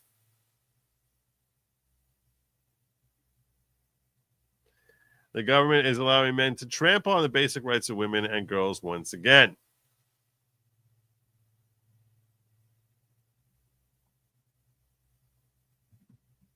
This cultural experience goes back 600 years, is exclusively for females. And gone today. No more, at least in the state of Washington. Females, and nudity is required. It is the spa's position that the women sharing in this cultural and spiritual experience have associational and free exercise rights. Washington's public accommodation law should not apply to the spa because naked women and teenage girls are not publicly available goods or services that males are entitled to view. Oh, they are now. They are now. At least in the state of Washington. When females do not Until consent. this business closes, at least. Until this business closes. Unbelievable.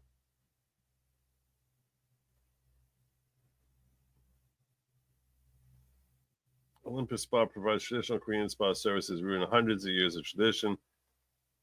The state of Washington, however, threatened prosecution against Olympus Spa, a female-owned Korean spa, because it denied entry to a preoperative transgender female.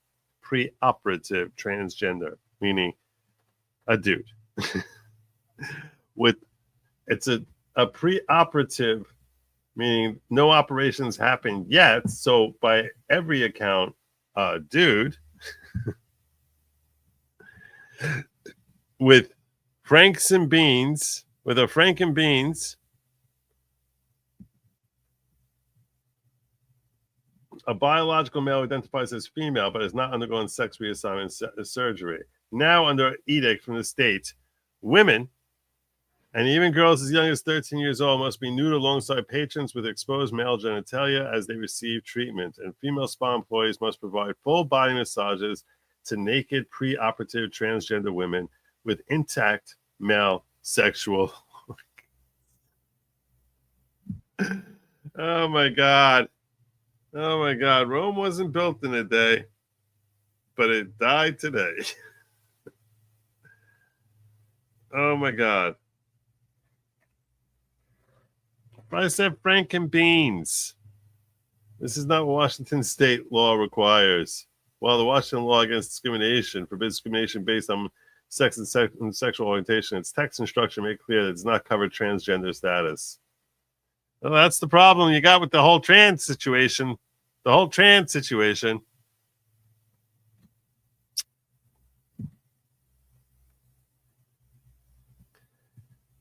You know, my father was on here. He taught me a difference, a word that I had never really.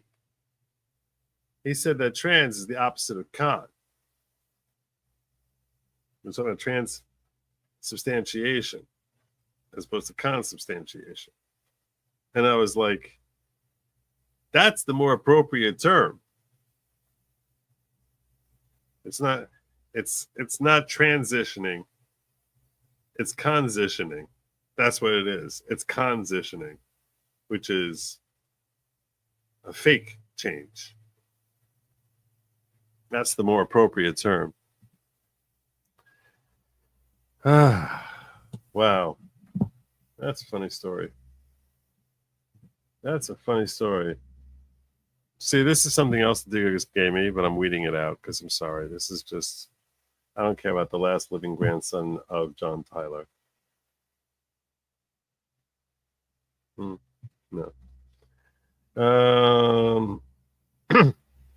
No, this might be fun. I think we've got video here, right? We got video? Do you have video? Well, I don't know if we have. It's not looking good on the video front. But well, that's not what I wanted to do. This way? Let's do it that way. Breaking news. ICE Tampa led a federal team in a massive worksite operation. That's where you'll find them. That's where you'll find them. Go to your construction sites. That's where you'll find them. At a Tallahassee, Florida construction site resulting in over 100 arrests May 29th. We'll release more information in our newsroom about this operation becomes available. If you don't have legal status and we encounter you during an immigration enforcement operation, we will arrest you. Of course, that's how it should be. It doesn't matter if you're a criminal. You don't have to be a criminal. You're just not here legally. During the arrest of more than 100 illegal aliens, some of which were previously... Whoops, what happened there? Some which were previously deported and others with criminal backgrounds at a major construction site in Tallahassee, Florida during a targeted enforcement operation today. The illegal aliens are from Mexico, Guatemala, Nicaragua, El Salvador, Colombia, and Honduras, to name a few. We'll release more to this breaking story when it's available. I wish we had video. I don't understand Phil's question, but... I do not understand the question, Phil. So that's encouraging. That's good news.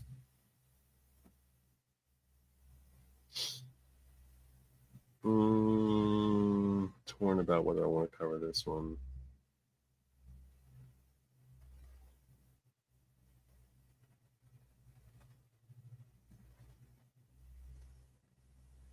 Okay.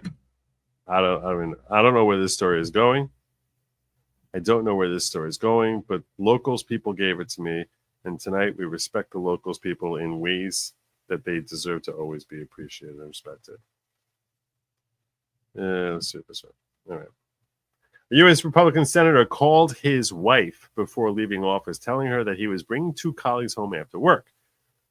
He asked her to put away all the made in China stuff at home to avoid being accused of not cooperating with Trump. I don't know, having stuff made in China means you're not cooperating with Trump. But when he arrived with his guests, he saw that the door was gone. The windows were gone.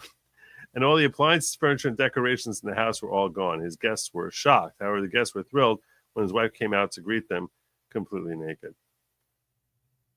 Oh. It's a joke.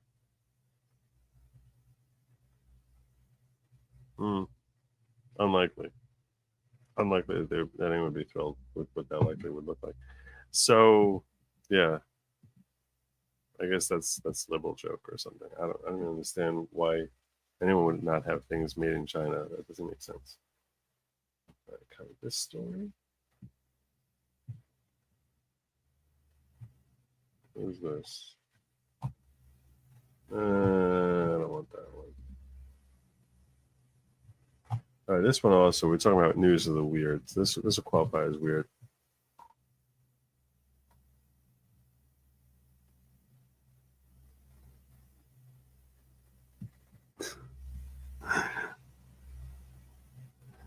Joni, remember the story about a 16-year-old illegal alien who killed a woman and got probation at community service? Well, now his entire family is getting deported.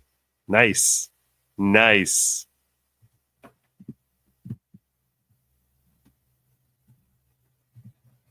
This one I'm going to cover. A late drop-in from Jim.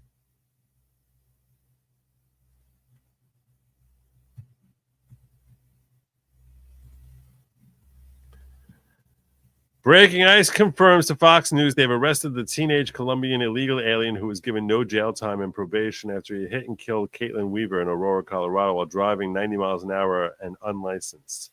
ICE also arrested the teen's entire family, who are also illegal aliens, and will seek to deport all of them. Denver is blasting the Arapahoe County DA's office for the teen's weak sentence, saying in part, for the DA, 18th justice is no jail time and probation for this criminal alien who killed a young woman while driving more than 90 miles an hour.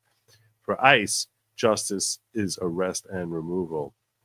U.S. Immigration and Customs Enforcement arrested 16-year-old criminal alien from Colombia May 20th in Aurora, Colorado. The minor, who was convicted of reckless driving resulting in death, was arrested along with his family, who were also illegal aliens. The minor was convicted in Colorado's 18th Judicial District and was sentenced to probation and community service. As part of its routine operations, ICE arrests aliens who commit crimes and other individuals who violate our nation's immigration laws. All aliens, all! In violation of U.S. immigration law may be subject to arrest, detention, and if found, removed by final order removal from the United States, regardless of nationality. Afuera, afuera, afuera. Yes, he did hit and kill American and was walking around his country free, illegally here and killing people and free. There you go. Did that happen to an American? I'm not sure. That's nice. And this can be the last story I cover here before I get into my Diddy coverage. And one more story here before I start doing my Diddy coverage. Diddy's going to take me a little while. And I think this is the end. Tell me, locals, was there a key story I missed that you gave me just before I get out of here?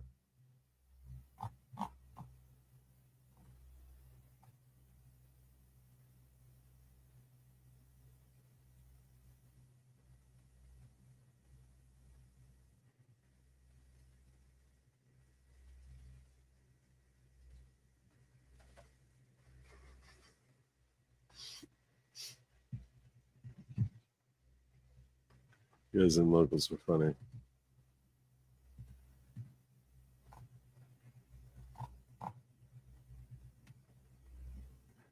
Yeah, Bernie Carrick. Look, I was around living in New York when 9/11 happened. I don't remember the guy. So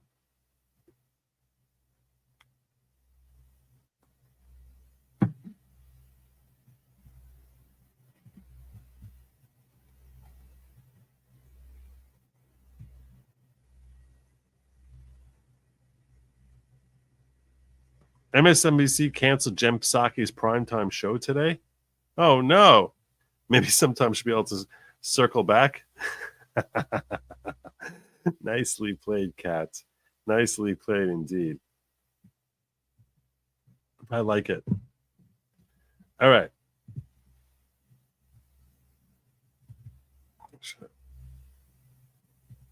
Well, I'm sounding like a preacher, you knew. No. This makes as much sense as your fires in Arizona. Liar, liar, liar, liar. Your pants on fire. You're saying lie, and all of a sudden pants burst into flames, right? Don't question the children. Do not question the children. All right. So this is the last story. And then after I finish this story, I have another funny video two funny videos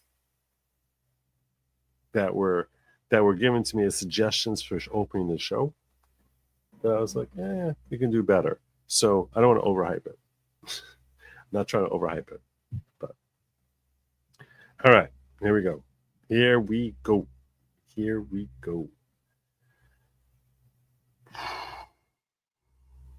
want to do it this way.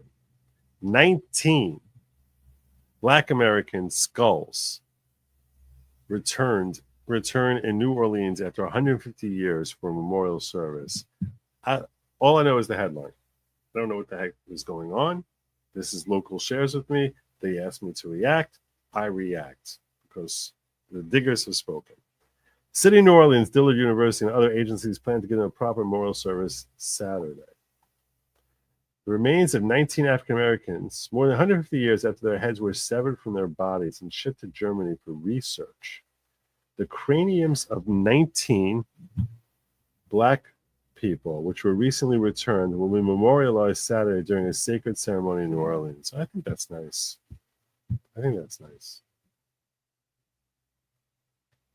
Dillard University President Monique Guillory said in a news conference Wednesday, the memorial will be about confronting a dark chapter in medical and scientific history while choosing a path of justice, honor, and remembrance. I actually think this is nice. Those who will be honored died in the city's charity hospital in 1872.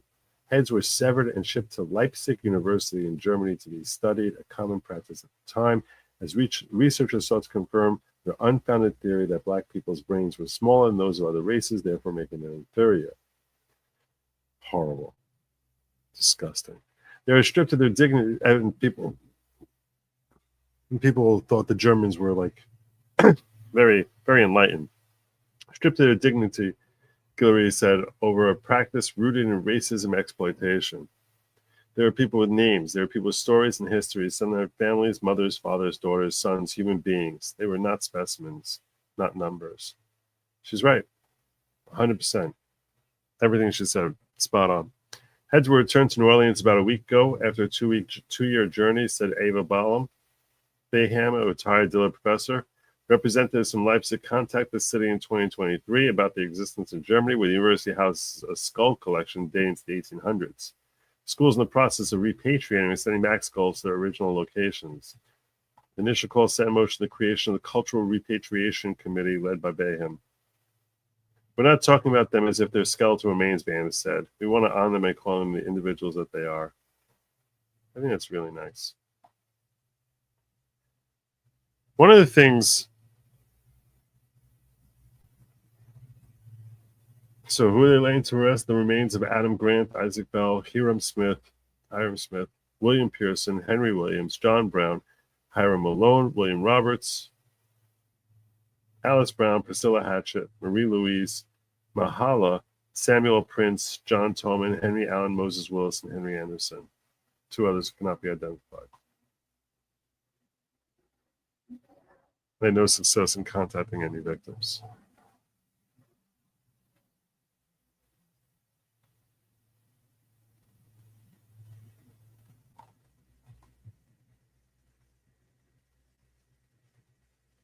You have a jazz funeral that shows the world these people matter.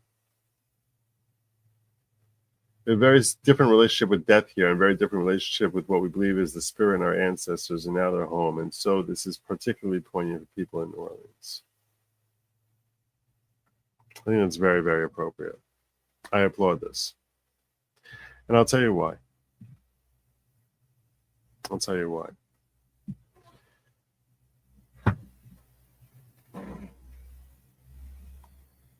Part of our humanity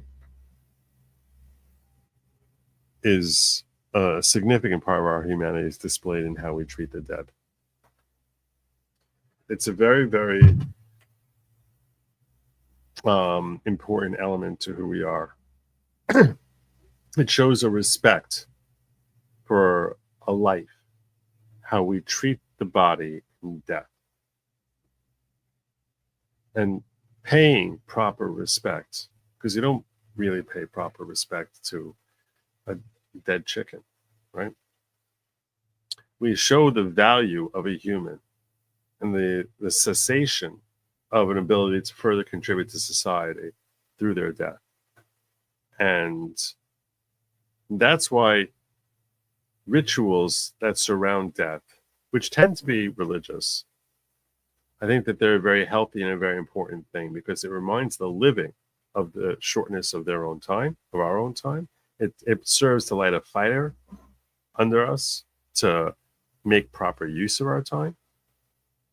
And if people are just if people die and then are discarded like cattle,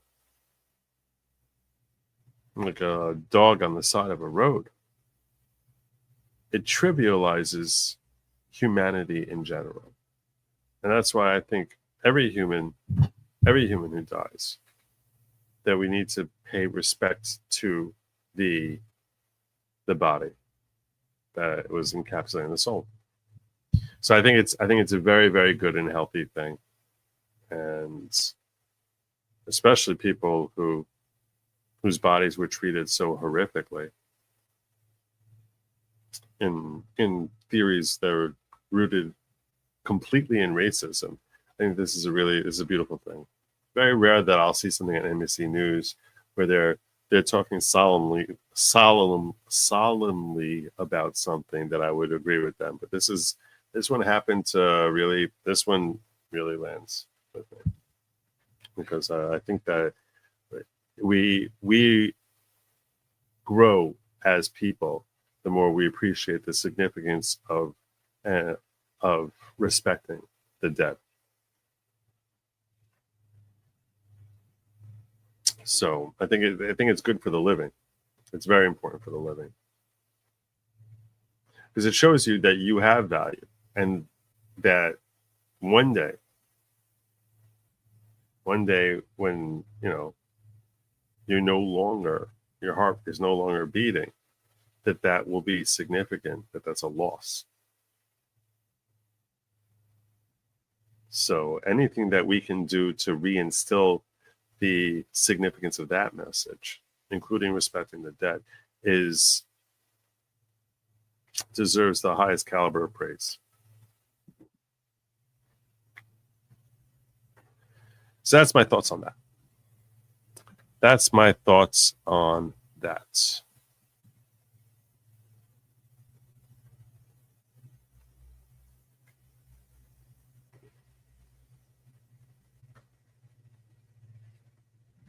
All right.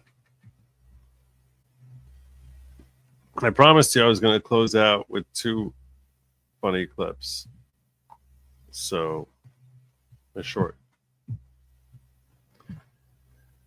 So let's close out with that before we move into Diddy. I'm not ending the show because I think I'm not even looking. I'm assuming that we hit our yardstick. I'm counting as if we hit our. Whether or not we hit it, I'm counting as if we hit our goal. So I'm definitely going to be doing my Diddy coverage. All right. So this is what we got. This is what we got. Do it this way. Here's the first one. $14 million for social cohesion in Mali, whatever the hell that means. So I can go on and on. I got the list here, and there's more. I didn't even bring the whole list. In the case of El Salvador, absolutely. Absolutely. We deported gang members, including the one you had a margarita with. Senator, Secretary Rubio has the floor. Secretary Rubio should take $14 million for social Nicely done. cohesion in Mali, whatever. Cute. Very cute. Rubio has been on fire since he got the job as Secretary of State. And there's the last one before we get into our Diddy coverage.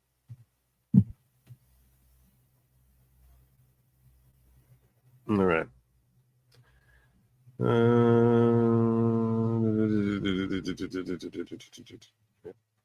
Guys like Adam Schiff and Shifty Pencil Neck. Pencil Neck. He's a marvel. No, he's a structural marvel. He has a neck, and his head is like a watermelon, and his neck.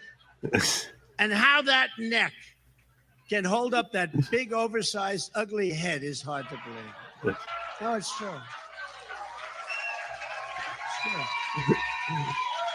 Big head. It's like your finger on a basketball. Some of these guys, they spin it. No, he's a terrible guy. Think of it. Guys like Adam Schiff and Shifty. That was pretty good. He's got a head like a watermelon. He really does. All right. It's time for us to move into phase 2. Phase 2. That's right. Phase 2 of tonight's show. I'm going to keep the local segment there open for you all.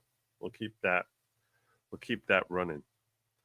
And I was warned by Jim. He's like, you can make instant clips out of things if you make a different video. That's what he told me.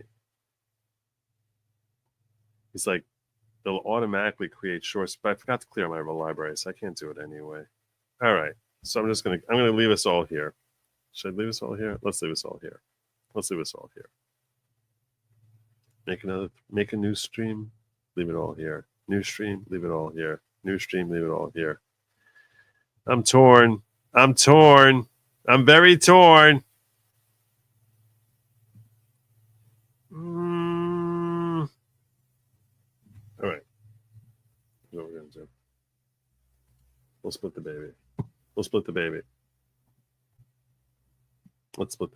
Let's do it that way. Okay. We'll do it this way.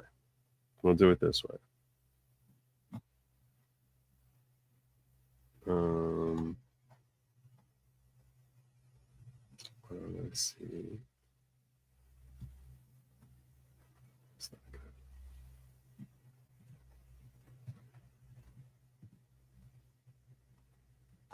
All right. I was gonna make a new stream.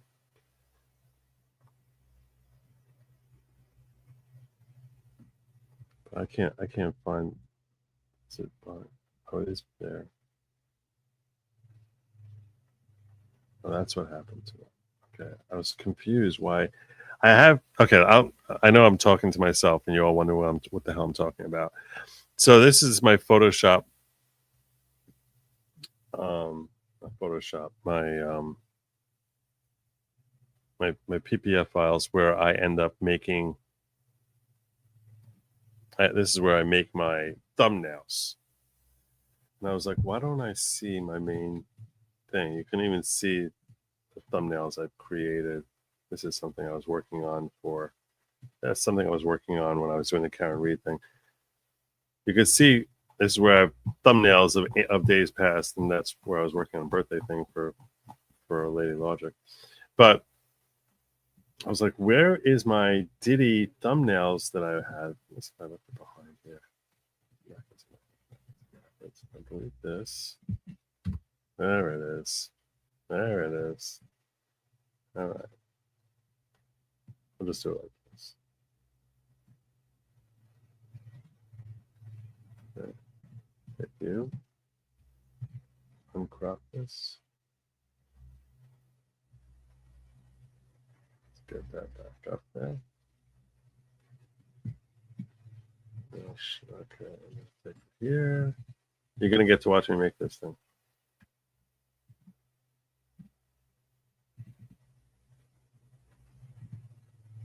Why? I'm such a freaking boomer. You're such a boomer.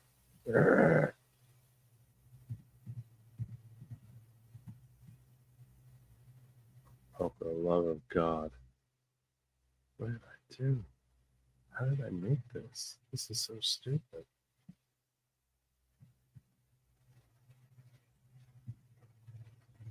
Oh, but F me.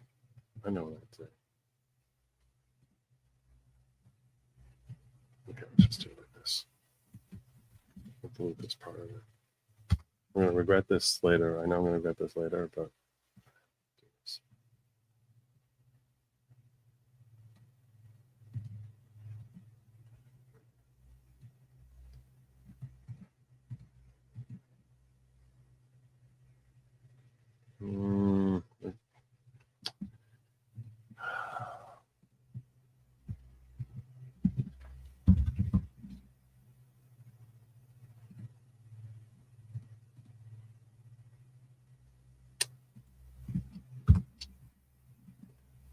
Give me a minute. Give me a minute. This device, this device, this device. Diddy. I have so many Diddy files. Diddy. Arrested, Diddy court, Diddy deeds, Diddy in a suit. That's what it is. That's what I was thinking.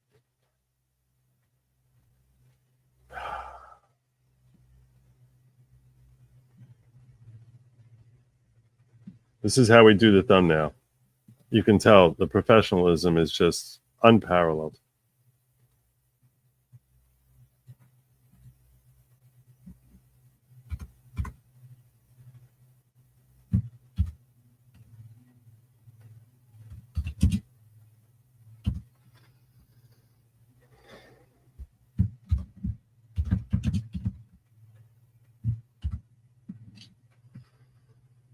It should be a different font so it sticks out.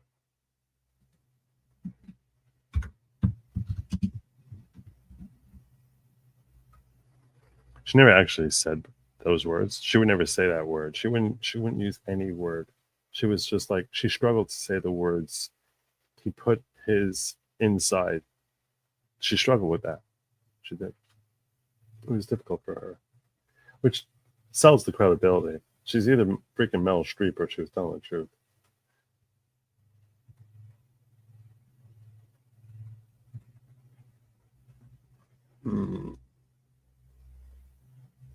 No, this should be a bit more serious.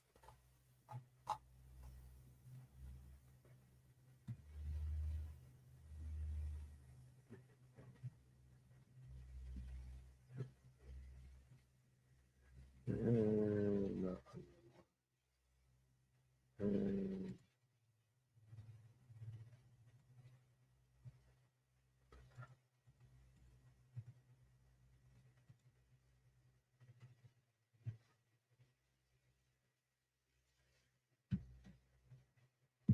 Change the glow. Picture effects. Nope. Picture format. Shape format. Text effects. Text glow.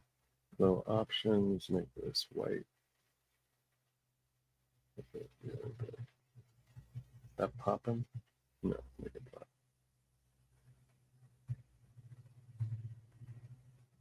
Oh, I can't read that. I don't read that. That's terrible. Change the font. I don't like the font that much anyway.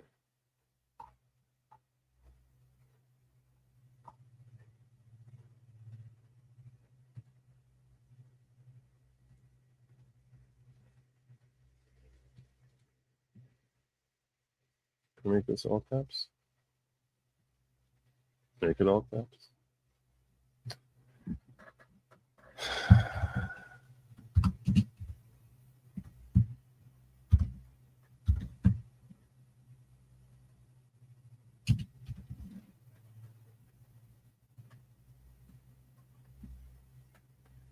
Text outline.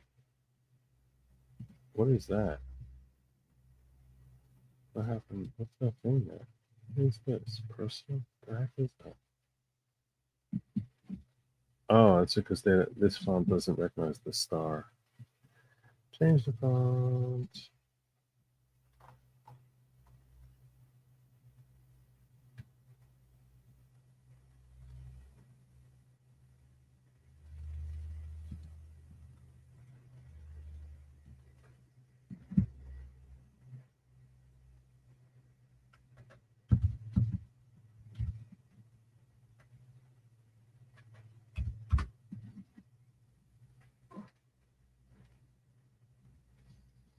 All right, good. Fine. Make it all down. Let's go. Bring forward, and picture format. Bring forward, back. Go backward. And this stuff up. Bring forward, bring forward. File, save as. PowerPoint, JPEG, JPEG.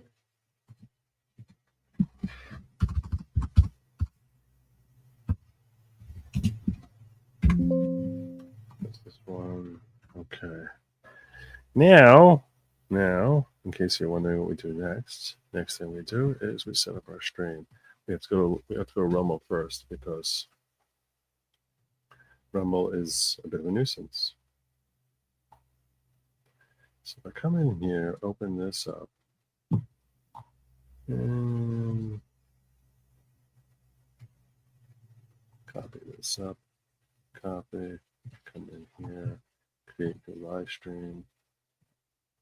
This is what I do every freaking day. This is how we do it. Control V, change this part, day 12.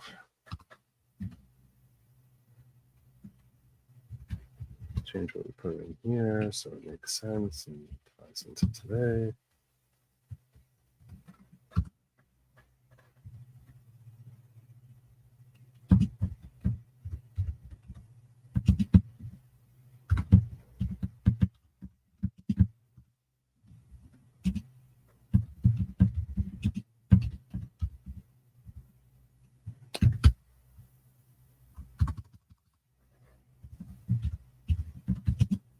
It should BFF.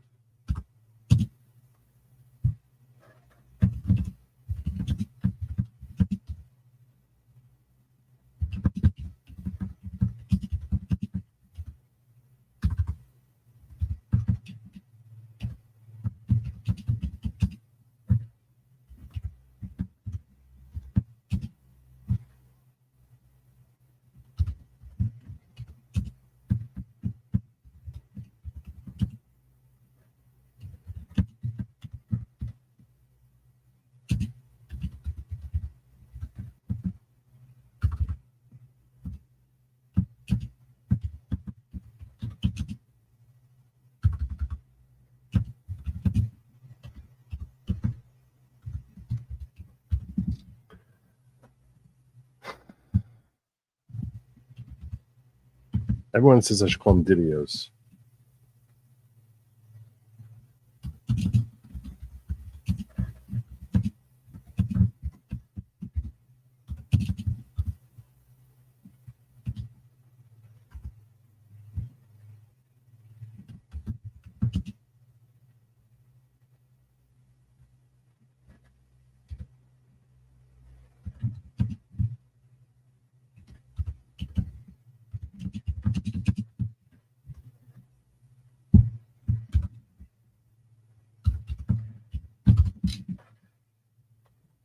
Rare camera, podcast, choose your own, put it in here, delete 12, okay, another time, second separate, 12:35.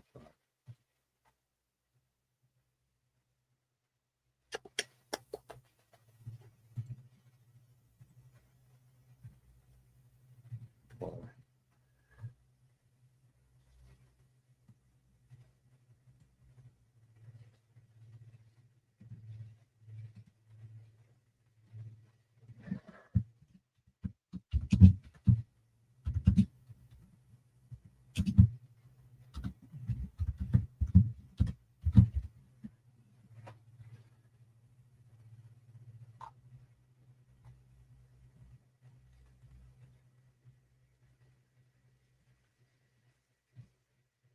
StreamYard.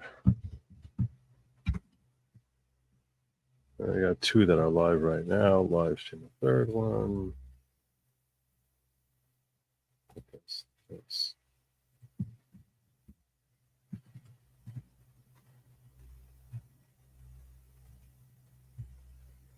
Copy. Agree. So that's there. 10, 25, 40.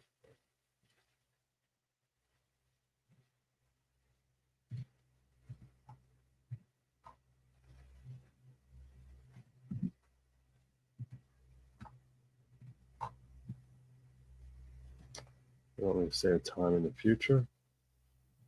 Let's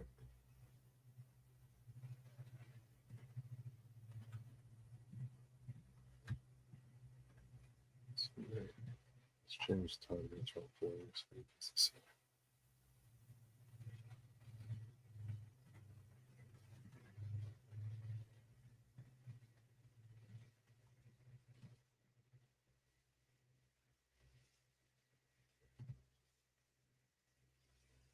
Go into my studio.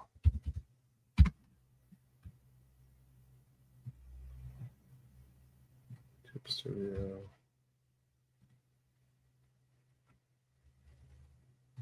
Transfer content. Live. Make sure they get paid.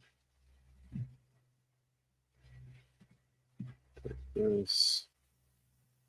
Set up stream over here. And put it in locals. Share it out. All right. I think that's all set. I think we're all good to go.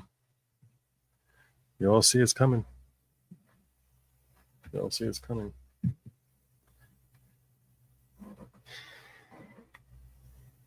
I do want to give you a heads up. So I'm going to be in court tomorrow. I plan on dropping at least one vid. Not sure if I'll be able to drop two tomorrow. We'll have to see. And I plan on having a stream Saturday night. Probably something on Sunday. I'm not sure what's going to happen on Sunday yet. But I have a Jewish holiday that comes Sunday night. That's a 2-day holiday. It's going to knock me out for Monday and Tuesday. So I'm not going to be in court following the trial Monday and Tuesday. I'm going to be on Jewish holiday.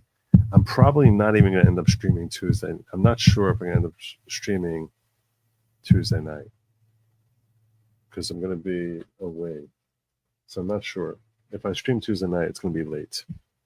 So I'm giving you all a heads up on that now. Okay? Just give me that heads up. And I need to show these links out. Let me just do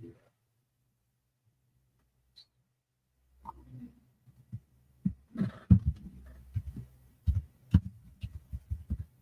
There's the slash.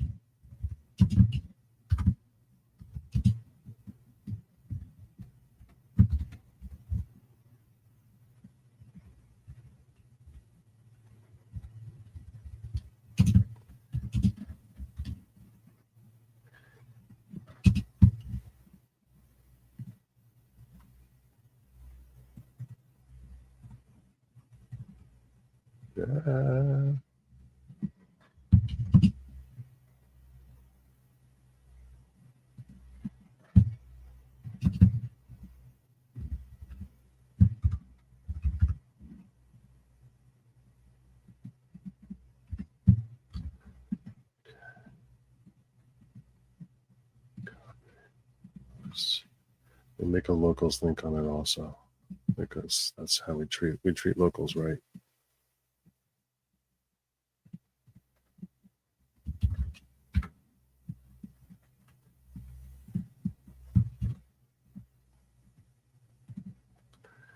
All right. I just got to redirect y'all. Let me redirect y'all for good times and all the excitement that Diddy can possibly bring you in your life, which is obviously endless hours of fun. It really was an interesting day. Today was, I'll share with you before I get on out of here that on the Diddy thing, it was an interesting day. She had some interesting stories to tell, not simply about claims of being forced to have sex, but some of the stories she told were kind of outrageous, and I didn't share all of them in my videos I dropped because it was just too many. So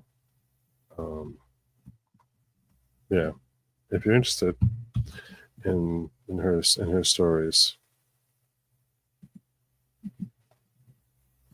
and the craziness of Diddy and what it's like to work for him, follow me over. I'm redirecting you. So it'll be very, you just need to stay where you are. Just don't go nowhere. How hard is that? How hard is that? It's not hard at all. I didn't redirect you yet. That's what I'm doing before I get on the other. Customization, redirect. All right, now you're redirected. Lab meat is for people who want to go into like the wrong spa. They, them, not for you. Something else I always say. What is it? What is the other thing I always tell you guys? Oh yeah, I got it. Don't eat some bugs. Just don't do it. Don't eat some bugs. I'll see you all over on the next stream, the Diddy stream. Good night to the rest of you, and Godspeed.